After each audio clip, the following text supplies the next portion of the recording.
Cari amici di Sapori, ben ritrovati. Sono Ugo Nicosia, docente di Fondazione Italiana Sommelier e sommelier dell'olio.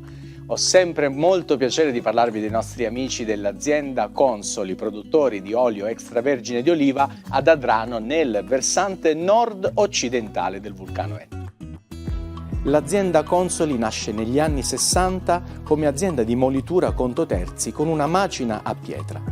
Poi, a partire dal 1996, Pasquale, Giuseppe e Roberto creano una SNC e adesso anche i figli Valentina, Melissa e Alfio continuano a modernizzare questa bellissima azienda.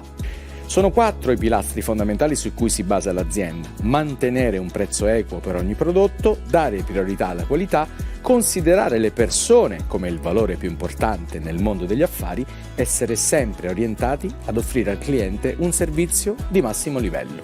Non solo oli extravergine di oliva, ma anche una vastissima gamma di condimenti a base di olio extravergine di oliva aromatizzato.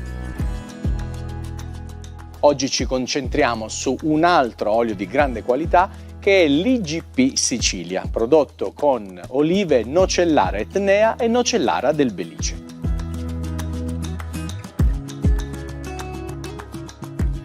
L'olio extravergine d'oliva IGP Sicilia di Oleificio Consoli si presenta di un luminosissimo colore giallo dorato intenso.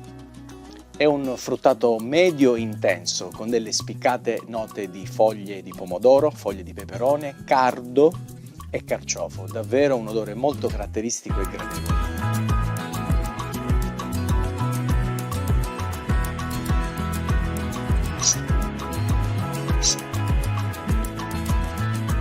Ha un sapore ricco, molto deciso ed intenso, molto equilibrato sia nelle sue note piccanti che nelle note di amare. Molto ricco di polifenoli, è veramente lungo in bocca, si può abbinare piacevolmente sia con le carni rosse ma anche con gli arrosti di pesce, come per esempio salmone, tonno o delle ottime cerni. È un olio che eccelle veramente nella sua caratteristica etnea e racconta la storia di questo versante del nostro vulcano. L'olio e la verità tornano sempre a galla.